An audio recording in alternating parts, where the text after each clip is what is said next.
Bismillahirrahmanirrahim. Assalamualaikum warahmatullahi wabarakatuh. Selamat pagi adik-adik semuanya. Perkenalkan, nama Ibu Seni Firliani, Ibu seorang mahasiswa dari Universitas Siliwangi.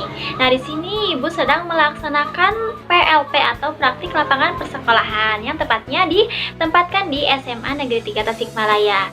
Nah, Ibu ditugaskan untuk sharing kepada kalian semua mengenai matematika peminatan, materi limit fungsi trigonometri. Nah, di dalam limit fungsi trigonometri ada dua pembahasan yang akan kita bahas. Yang pertama, menentukan limit fungsi trigonometri, dan yang kedua, limit mendekati tahingga. Nah, jadi untuk pertemuan sekarang dan mungkin kedepannya, Ibu akan sharing kepada kalian semua mengenai materi tersebut. Nah, jadi Ibu harap kalian masuk terlebih dahulu WhatsApp grup yang telah Ibu buat. Nah, nanti di WhatsApp grup Ibu akan men-share kode untuk masuk ke Google Classroom. Nah, untuk apa Google Classroom? Di Google Classroom sendiri Ibu akan men-share bahan ajar, LKPD, dan video pembelajaran untuk menunjang kalian dalam belajar daring. Oke, mungkin sekian untuk persiapan hari ini. Ibu tunggu di WhatsApp grup semuanya. Terima kasih. Wassalamualaikum warahmatullahi wabarakatuh. Assalamualaikum warahmatullahi wabarakatuh. Selamat pagi adik-adik semuanya. Bagaimana kabarnya hari ini? Nah, Ibu harap kalian sehat selalu dan tetap menjaga kesehatan. Dan Ibu harap kalian agar tetap selalu berada di rumah. Nah, setelah kalian masuk ke WhatsApp group dan masuk ke Google Classroom, Ibu tadi sudah membagikan kehadiran atau presensi untuk pertemuan pertama kali ini. Dan untuk yang belum, Ibu di sini akan menyantumkan link presensinya. Kalian masuk terlebih dahulu karena waktunya Ibu dibatasi. Nah, setelah kalian mengisi presensi, nah di video kali ini Ibu akan membahas mengenai bahan ajar yang telah Ibu bagikan, dan kalian tetap menyimak dan mengisi bahan ajar sesuai apa yang berada di dalam video pembelajaran kali ini. Dan bagi adik-adik semuanya, bila ada yang ditanyakan, boleh ditanyakan langsung di WhatsApp group atau di Google Classroom. Oke, let's start it. Happy watching semuanya. Nah, untuk pertemuan pertama kali ini, kita akan membahas mengenai limit fungsi trigonometri dengan subbab menentukan limit fungsi trigonometri. Nah, dengan kompetensi dasar yaitu ada dua, yaitu KD untuk pengetahuan, ada menjelaskan dan menentukan limit fungsi trigonometri, sedangkan untuk KD keterampilannya menyelesaikan masalah yang berkaitan dengan limit fungsi trigonometri. Nah, sedangkan indikator pencapaian kompetensinya di sini Ibu menyertakan 3 indikator. Yang pertama, mendeskripsikan konsep limit fungsi trigonometri, lalu yang kedua menjelaskan sifat-sifat limit fungsi trigonometri, dan yang ketiga menerapkan konsep limit fungsi trigonometri dengan pemecahan masalah matematika. Nah, setelah mempelajari subbab ini, Ibu harap peserta didik dapat mampu menjelaskan dan menentukan limit fungsi trigonometri serta mampu menyelesaikan masalah yang berkaitan dengan limit fungsi trigonometri. Nah, untuk selanjutnya, silahkan kalian buka bahan ajar yang telah Ibu kirimkan dan simak terus video pembelajaran ini sampai selesai agar kalian dapat mengisi LKPD yang nanti Ibu akan sharekan. Nah, berbicara tentang limit itu sendiri, pasti teman-teman sudah mengetahuinya karena materi limit ini sudah diberikan di kelas 11, yaitu mengenai limit fungsi aljabar. Nah, sebenarnya pengoperasian atau aturan-aturannya sudah sama, namun di sini ada yang namanya trigonometri. Nah, trigonometri itu sendiri pasti berkaitan dengan sudut-sudut seperti sinus, kosinus, tangen, dan lain sebagainya. Nah, untuk menyelesaikan atau mengetahui konsep limit fungsi trigonometri itu seperti apa, bisa melalui dua cara, yaitu yang pertama melalui grafik, dan yang kedua melalui perhitungan di sekitar titik. Nah, jadi nanti kita akan bahas satu persatu mengenai hal ini. Nah, yang pertama Kita akan membahas mengenai konsep limit fungsi trigonometri melalui grafik. Di sini disajikan sebuah permasalahan, yaitu ada sebuah film tipis yang ditempatkan tegak lurus terhadap sumbu X dengan arah permukaannya itu menghadap ke kanan ke kiri. Dan di sini juga ada dua buah kawat, masing-masing kawat itu yang pertama diletakkan di sebelah kiri film dan yang kedua di sebelah kanan film. Nah, lalu kedua kawat itu digerakkan vertikal ke atas dan ke bawah atau horizontal ke kanan dan ke kiri mendekati film. Nah, menurut kalian ada berapakah kemungkinan kawat tersebut digerakkan? Ya, betul sekali. Kemungkinannya itu ada 5. Nah, ini kemungkinannya. Jadi nanti kalian akan belajar tentang ini. Oke, semuanya perhatikan gambar yang pertama. Nah, di gambar 1 ini kita tahu di sini ada film tipis, kita sebut namanya dengan A. Sedangkan ini ada dua buah kawat, kita namai terlebih dahulu. Di sini ada kawat 1 namanya. Nah, sedangkan di sini ada kawat 2. Oke. Jadi kawat 1 itu mendekati A. Hanya saja mendekati A-nya itu dari kiri ke kanan, sedangkan yang kawat 2 mendekati A-nya itu dari apa? Dari kanan ke kiri, betul. Nah, sekarang perhatikan. Kawat 1 berada di sebelah kiri dari film tipis, atau kita bisa menulisnya dengan seperti ini. Limit X mendekati. Nah, karena di sini ada di sebelah kiri kawat 1 itu, jadi A-nya itu kita bisa dinamai dengan A negatif. Dari apa? Dari fungsi X, sama dengan, kita lihat, tinggi dari kawat 1, dari ujung kawat 1, yaitu ini nih, terhadap sumbu X berapa? Sebesar L1, kita tulis sama dengan L1. Nah, sedangkan yang kedua, limit X mendekati apa? A positif, karena ada di sebelah kanan A positif. Dari apa? Dari fungsi X, sama dengan, kita lihat tingginya dari kawat 2, ujung kawat 2 terhadap sumbu X itu adalah L2. Nah, sekarang perhatikan L1 dan L2, apakah tingginya sama?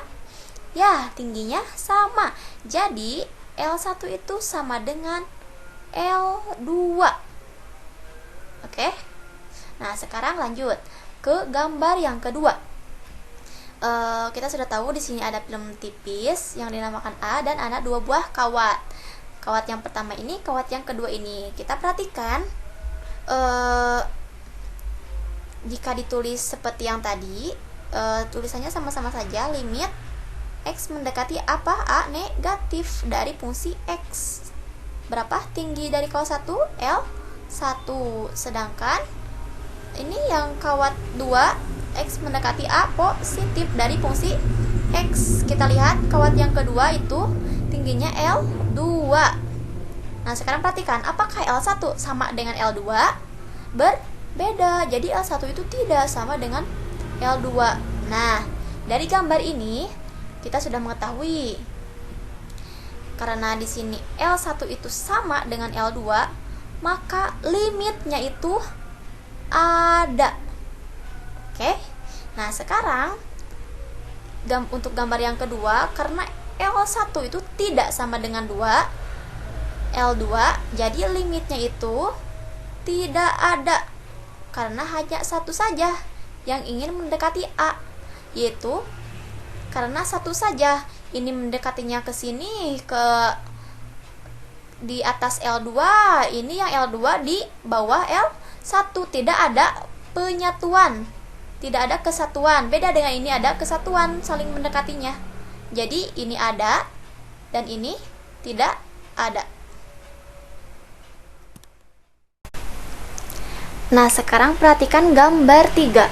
Di gambar 3 ini kita bisa menulis seperti yang tadi, bahwa limit X mendekati A negatif. Mana yang dimaksud A negatif itu? Nah, ini kawat yang pertama, baik dari sini atau dari sini. Jadi fungsi apa? Fungsi X sama dengan, kita lihat tingginya berapa? L1. Oke, kita tulis ya tingginya L1. Nah, sekarang yang kedua. Limit X mendekati A positif. A positif kita lihat. Wah, di sini ternyata kawat 2 itu tidak sama sekali mendekati film tipis. Nah, kawat 2 ini berlari ke arah mana? Ke arah bawah ternyata. Nah, kawat 2 ini berlari ke arah bawah. Tidak akan sampai ke A ini. Sedangkan kawat yang kedua ini yang di gambar B, dia itu akan terus bergerak ke atas. Dia tidak akan mendekati A. Nah, maka dari itu untuk limit X yang mendekati A positif itu tidak ada. Maka dari itu limit X mendekati A di gambar 3 ini tidak ada.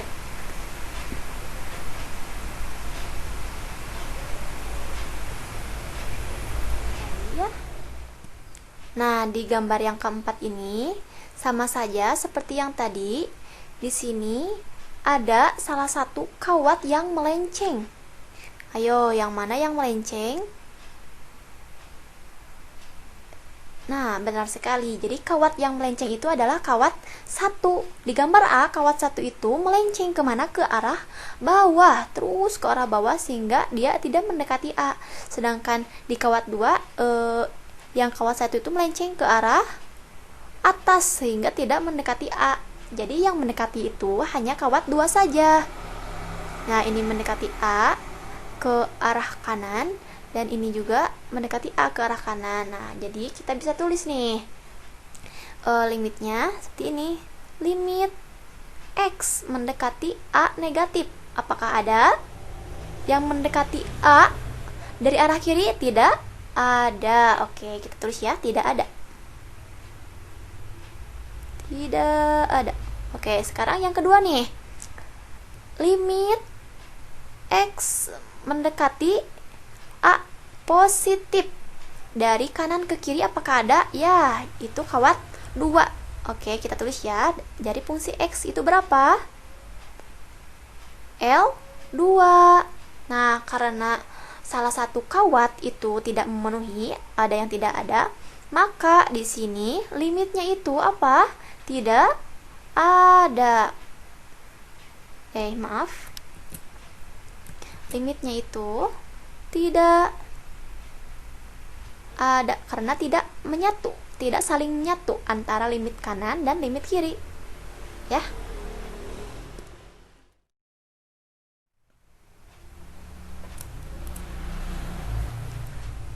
Oke, sekarang perhatikan gambar yang terakhir. Di sini seperti biasa ada film tipis dan 2 buah kawat. Kita perhatikan di gambar A, B, C maupun D. Apakah ada kawat yang mendekati film tipis? Ya, jawabannya tidak ada karena mereka itu saling melenceng satu sama lain. Nah, sekarang lihat. Ini kawat 1 melenceng ke arah mana? Ke arah kanan. Sedangkan kawat 2 melenceng ke arah belakang. Oke, ini ke arah kanan, ini ke arah atas. Lalu ini ke atas, terus ini ke belakang, terus ini ke atas. Dua-duanya ke atas, tidak akan saling bertemu atau tidak akan mendekati A sama sekali. Nah, jadi di sini kita dapat menyimpulkan bahwa limit X mendekati A negatif itu tidak ada. Nah, dan limit X mendekati A positif pun tidak ada karena dua-duanya tidak sama-sama mendekati A, maka limit X mendekati A itu tidak ada. Oke, jadi seperti itu untuk gambar 5. Nah, jadi dari gambar 1 sampai 5 kita dapat memperoleh hasil pengamatan grafik yang ada di tabel 1.1 ini. Kita lihat bahwa untuk gambar nomor 1, limit kirinya itu ada, yaitu L1, dan limit kanannya juga ada, yaitu L2. Maka nilai dari limit X mendekati A dari fungsi X itu sama dengan L. Oke, untuk gambar 2 tadi nilai L1-nya ada, nilai L2-nya ada. Nah, tapi L1-nya itu tidak sama dengan L2, maka nilai limitnya itu tidak ada. Karena harus sama, ya. Nah, sekarang yang ketiga. L1-nya ada nilainya. Sedangkan limit dari kanannya itu melenceng, tidak mendekati A. Maka di sini limit kanannya itu tidak ada. Nah, karena salah satunya tidak ada, maka nilai dari limit X mendekatinya itu tidak ada, ya, karena ada salah satu limit yang melenceng. Oke. Nah, sekarang ini juga sama kasusnya dengan gambar nomor 3, nomor 4 juga. Nah, di sini untuk limit kirinya tadi melenceng kemana-mana, jadi kita tulis aja limitnya itu tidak ada. Sedangkan yang limit kanan ada. Tetapi tetap saja nanti untuk nilai limitnya itu tidak ada, karena salah satunya tidak memenuhi, ya. Tidak ada. Nah, sekarang untuk gambar yang nomor 5, limit kiri melenceng. Yang jelas itu tidak ada, tidak mendekati A. Limit kanannya juga tidak ada yang mendekati A. Tidak ada. Oke, nah karena dua-duanya tidak ada, maka nilai dari limit X mendekati A itu tidak ada, ya. Oke, nah dari 5 gambar ini kita dapat didefinisikan nih, kita memperoleh definisi bahwa suatu fungsi f(x) didefinisikan untuk x di sekitar A. Maka limit X mendekati A dari fungsi X sama dengan L. Nah, dan hanya jika limit X mendekati A negatif dari fungsi X itu sama dengan limit X mendekati A positif dari fungsi L. Fungsi X sama dengan L. Jadi A negatif dan A positifnya itu harus diperhatikan, harus sama, ya. Oke, jadi seperti itu untuk konsep limit fungsi trigonometri melalui grafik. Oke, kita lanjutkan ke pembahasan yang kedua mengenai konsep limit fungsi trigonometri di sekitar titik. Di sini kita akan mencantumkan beberapa kasus. Yang pertama itu kasusnya dua anak kecil sedang bermain kelereng. Masing-masing kelereng akan digelindingkan bersamaan dengan kecepatan yang sama dan arah yang berbeda. Mereka ingin dua buah kelereng tersebut tepat berada di 5 meter agar dapat mendengar suara beradu meskipun dibatasi oleh sebuah pembatas. Nah, apakah dua kelereng tersebut bisa tepat berada di 5 meter? Nah, teman-teman bisa menjawabnya dalam 5 detik.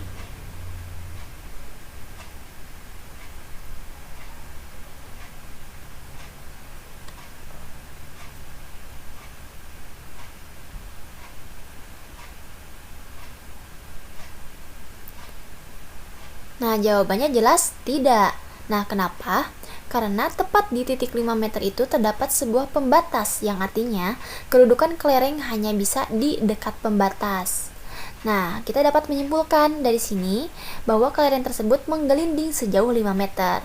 Nah, di sini ada kelereng kuning menggelinding ke arah mana? Ke arah kanan, sedangkan kelereng B yang warna merah itu menggelinding ke arah kiri. Betul sekali. Nah, tetapi jaraknya itu tidak akan sampai tepat 5 meter. Hanya saja akan mendekati 5 meter. Misalkan kelereng kuning itu 4,5 meter atau 4,7 meter atau juga nyampai 4,999 meter. Nah, sama juga dengan kelereng B yang itu juga tidak akan tepat 5 meter. Bahkan bisa sampai 5,01 meter dari 10 meter, ya ini. Terus bisa juga 5,05 meter atau 5,5 meter. Seperti itu. Nah, jadi kelereng tersebut hanya bisa berada di dekat atau sedikit lagi dan hampir berada tepat di 5 meter. Nah, dalam hal ini di matematika perkataan mendekati itu disebut dengan limit. Nah, dari kasus pertama ini yang tentang kelereng, kita dapat memperoleh model matematika, yaitu limit X mendekati 5 dari X sama dengan berapa? Kita akan cari. Nah, yang langkah pertama kita membuat tabelnya terlebih dahulu. Tabelnya itu nilai X mendekati 5 untuk fungsi X sama dengan X. Nah, di sini ada X kurang dari 5 dan ini ada X lebih dari 5. Kita tulis dulu yang kurang dari 5, kita tulis dari 1. Sedangkan yang lebih dari 5 kita tulis dari 10 karena jaraknya 5 meter 5 meter. Yang kiri itu kita tulis di sini ada kelereng kuning. Ya, sedangkan yang kanan kita tulis kelereng merah. Oke, kita hitung satu-satu ya. Untuk kelereng kuning dari 1, jika fx x-nya 1, jika x-nya 1 maka fx 1, jika x 3 maka fx 3 dan seterusnya. Kita tulis terlebih dahulu. Jika 4,5 berarti fx-nya itu 4,5. Kita substitusikan langsung ke x, ini 4,7, ini 4,99 dan seterusnya. Nah, sekarang yang lebih dari 5, jika x-nya 5,01 kita substitusikan ke x, ini ke sini langsung, maka fungsi x-nya itu adalah 5,01 dan seterusnya. Ini juga akan 5,05. Lalu ini juga akan 5,5. Terus ini akan 7, akan 8 dan akan 10. Nah, dari sini kita lihat ini dari kiri ke kanan. Perhatikan juga di sini dari kanan ke kiri.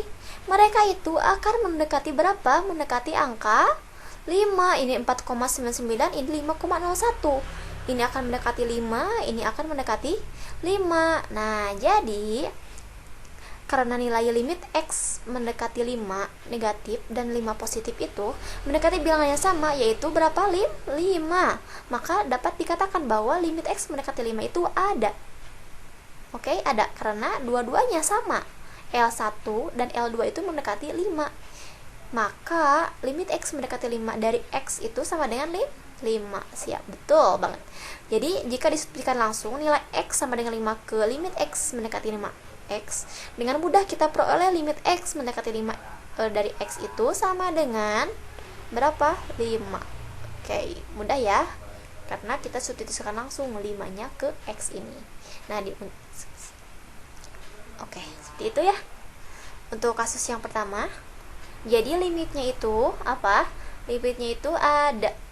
Jangan lupa limitnya itu ada.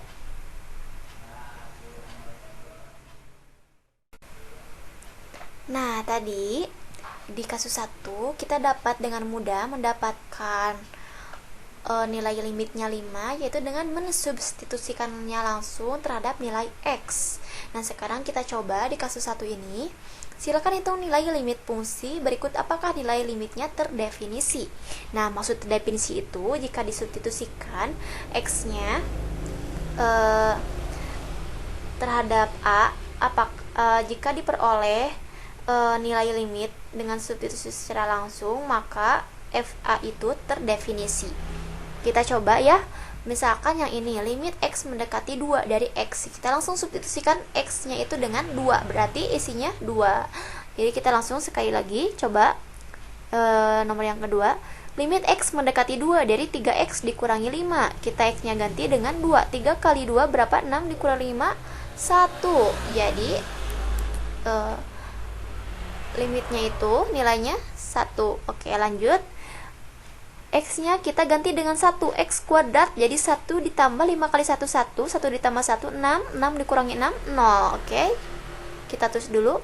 Sekarang X mendekati 3. Limit X mendekati 3 dari 2X ditambah 2 bagi per X dikurangi 1. Kita ganti X nya dengan 3. 2 dikali 3, 6 ditambah 2, 8 dibagi 3 dikurangi 1 itu 2, berarti 8 dibagi 2, 4 ya.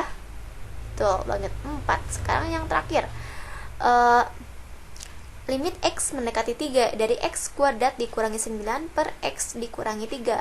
3 kita ganti X kuadratnya dengan 3 kuadrat, berarti 9 dikurangi 9 itu berapa? 0 ya. Sekarang yang bawah, X mendekati 3, jadi X dikurangi 3, jadi 3 dikurangi 3 berapa?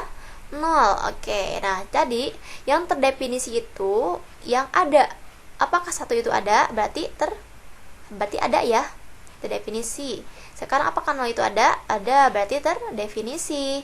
4 itu terdefinisi. Nah, sedangkan 0 per 0. Nah, gimana nih untuk kasus 0 per 0? Oke, kita skip dulu ya. Untuk kasus 0 per 0, kita menjadi pertanyaan besar untuk kasus yang pertama ini. Kita dilanjut dulu nanti agar teman-teman bisa menemukan hasil dari permasalahan di kasus 1 ini. Oke, dilanjut ya teman-teman. Kita lanjut ke kasus 2. Di sini ada soal tentukan nilai limit fungsi trigonometri di bawah ini. Limit X mendekati 0 dari sinus X per X berapa nih? Nah, penyelesaiannya kita harus menggunakan kalkulator mode radian untuk memeriksa nilai-nilai pada tabel 1.3 berikut ini. Nah, kita isi terlebih dahulu tabel dari 1.3 ini. Nah, setelah diisi kita dapat memperoleh nih, jika X nya 1, maka sinus X per X nya itu adalah 0,84147. Jika X nya 0,5, maka fx nya itu 0,95885. Jika X nya 0,1, 0,99833. Jika X nya 0,01, itu adalah 0,99998. Nah, jika 0 berapa nih? Kita lihat di limit kiri itu dari 0,8 sampai 0,9 terus naik. Sedangkan dari kanan juga dari 0,8 sampai 0,9 sama-sama naik. Nah, jadi untuk nilai X sama dengan 0, X mendekati 0, dari sinus X per X itu akan sama dengan berapa? Akan sama dengan berapa? 0,9 mendekati berapa? Ya, betul, akan sama dengan 1. Maka kesimpulannya diperoleh bahwa limit X mendekati 0 dari sinus X per X itu sama dengan 1. Gampang ya teman-teman, karena kita langsung mencari nilai-nilai pada kalkulator saja. Dan hati-hati, kalkulatornya menggunakan mode radian. Nah, jadi kalau misalkan teman-teman belum mode radian, pasti bakal berbeda nanti hasilnya.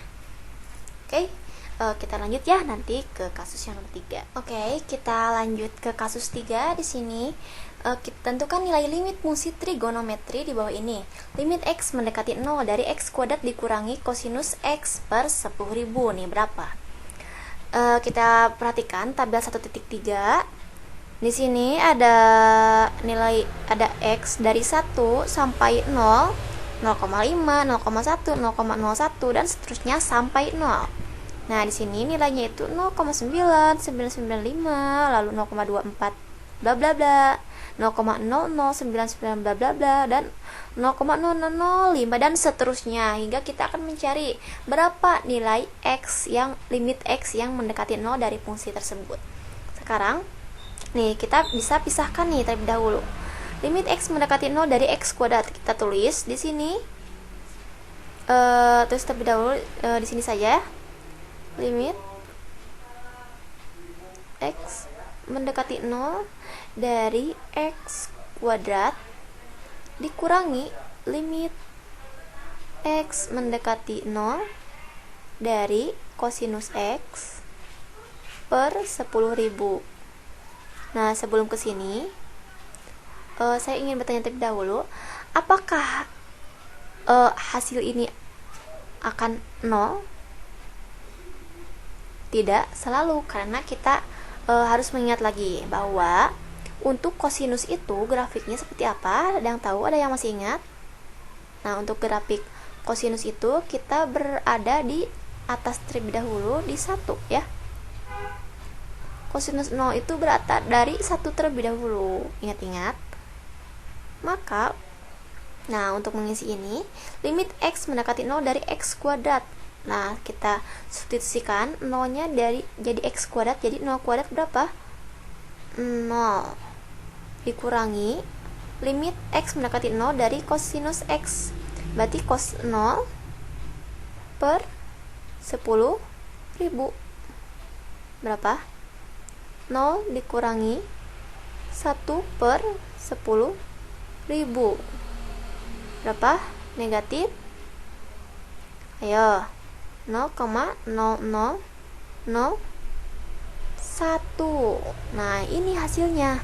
Jadi tidak semuanya yang hampir mendekati 0 itu pas ada di 0. Ini juga ada di negatif 0,0001 seperti itu ya. Harus diperhatikan. Kita lanjutkan ke kasus yang terakhir. Di sini ada kasus 4, yaitu cari limit x mendekati 0 dari sinus 1 per x itu sama dengan berapa ya? Kita buat tabel terlebih dahulu sama seperti prosedur yang sebelumnya. Di sini tabel untuk x-nya itu dari 2 per v sampai 0. Oke, langsung saja ya. Kita isi ini tabelnya. Isi fx-nya atau nilai dari sinus 1 per x-nya. Jika kita substitusikan x-nya dengan 2 per v, nah kita tahu bahwa pi itu berapa? Pi itu, barangkali kalian lupa, pi itu 180 derajat.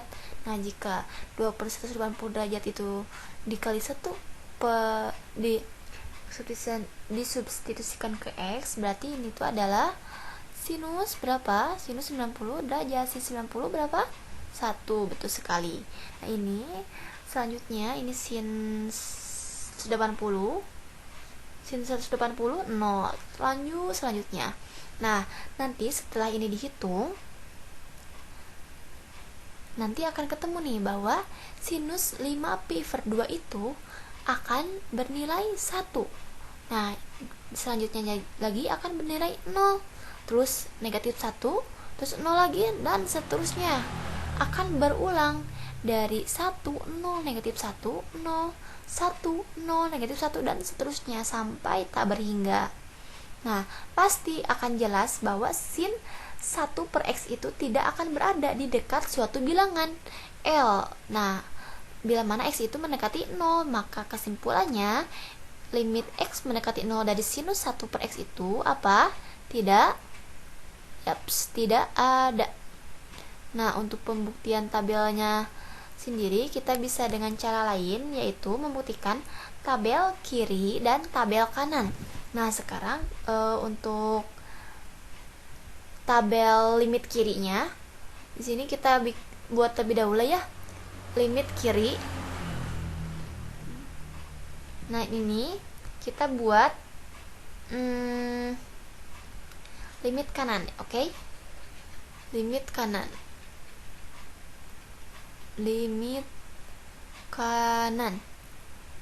Kita hanya membuktikan saja. Nah, sekarang kita coba x-nya berapa? Ini x ya. Lalu ini sinus 1 per x-nya. Misalkan x-nya itu dari kiri ya, pasti negatif 0,1, terus misalkan negatif 0,01, terus negatif 0,001, dan seterusnya ya ke bawah.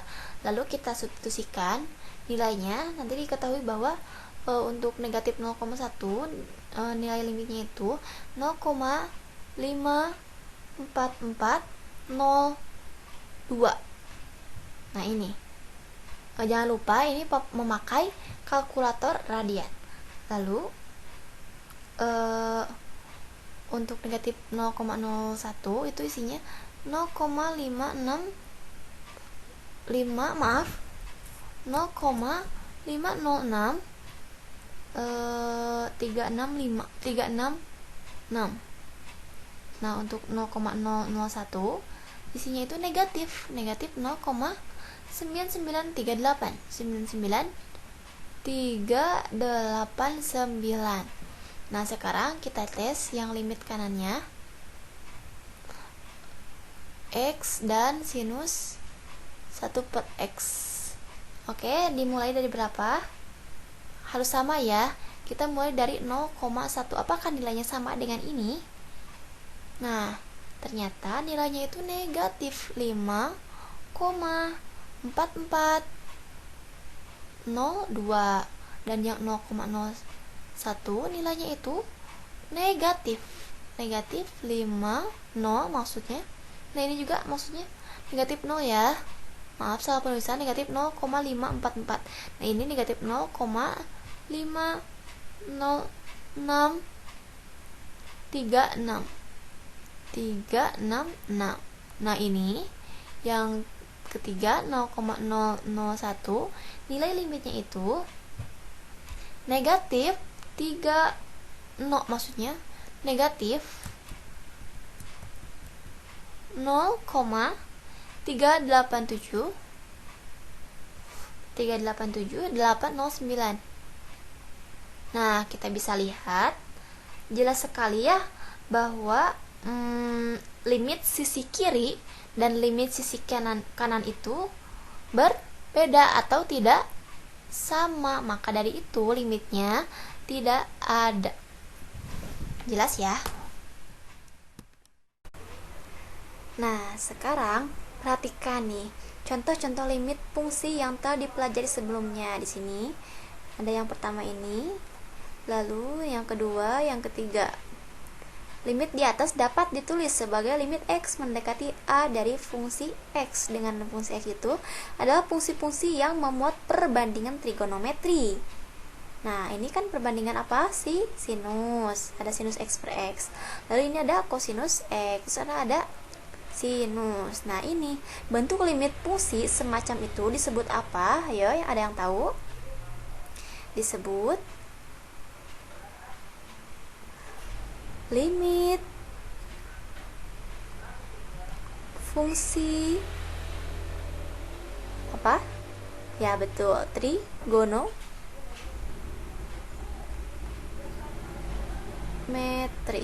Betul sekali. Nah, dalam beberapa kasus pada prinsipnya sama ya seperti cara menentukan limit fungsi aljabar. Nah, pertama kita itu harus menyelesaikan limit dengan cara substitusi langsung. Nah, setelah itu akan didapatkan dua kemungkinan. Yang pertama, jika hasil yang diperoleh bukan bentuk tertentu, maka nilai limit tersebut itulah yang dicari. Dan yang kedua, jika hasilnya bentuk tertentu, nah dalam bentuk tertentu di sini itu bisa 0,0 atau tahingga per tahingga atau 0 kali tahingga dan lain sebagainya.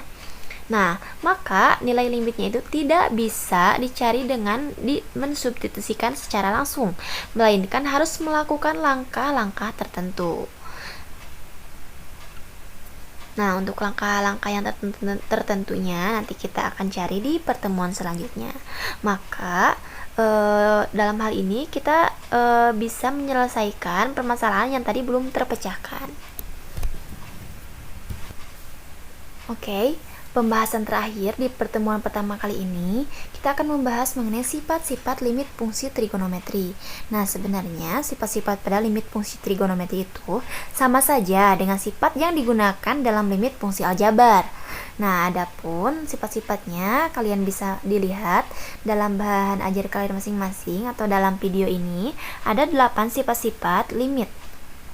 Kalian bisa mengisi yang rumpangnya tersebut di dalam bahan ajar karena materi ini sudah diajarkan ketika kalian memasuki kelas 11, yaitu mengenai mengenai limit fungsi aljabar. Oke. Untuk pembelajaran pertemuan kali ini sudah selesai dan Ibu sudah menjelaskan bahan ajar dari awal sampai akhir. Di sini Ibu akan memberikan kesimpulan yaitu mengenai konsep limit fungsi trigonometri. Nah, jadi untuk konsep limit fungsi trigonometri itu kita bisa melalui dua cara, yaitu melalui cara grafik dan yang kedua melalui perhitungan di sekitar titik. Nah, untuk perhitungan di sekitar titik, jika setelah disubstitusikan nilai limitnya itu ada, berarti limit tersebut bisa langsung dicari nilainya. Nah, jika nilai limitnya ketika disubstitusikan bentuknya itu tak tentu atau BTT itu tadi dijelaskan bisa nilainya itu 0/0, terus tahingga per tahingga, dan sebagainya. Nah, itu penyelesaian limitnya tidak sampai dengan substitusi saja, melainkan harus dilanjutkan lagi dengan teknik yang lain yang akan dijelaskan nanti untuk pertemuan selanjutnya. Nah, untuk pertemuan sekarang, agar kalian dapat lebih memahami pembelajaran, Ibu akan memberikan LKPD. LKPD-nya itu sudah dikirimkan oleh Ibu lewat Google Classroom dan atau LMS sekolah sendiri. Di sana kalian kerjakan berkelompok, nanti kirimkan jawaban LKPD-nya. Ibu tunggu 1 minggu dari hari sekarang. Dan untuk kedepannya kita akan membahas mengenai menentukan nilai limit fungsi trigonometri, yaitu dengan cara substitusi, penyederhanaan, dan juga rumus-rumus rumus-rumus dari trigonometri itu sendiri. Oke, untuk pertemuan sekarang dicukupkan sekian. Barangkali kalian ada yang ingin ditanyakan, boleh ditanyakan langsung kepada Ibu. Di sini kontak Ibu disediakan, atau kalian bisa bertanya langsung di WhatsApp atau Google Classroom. Sampai jumpa minggu depan. Semoga kita sehat selalu. Terima kasih atas perhatiannya. Wassalamualaikum warahmatullahi wabarakatuh.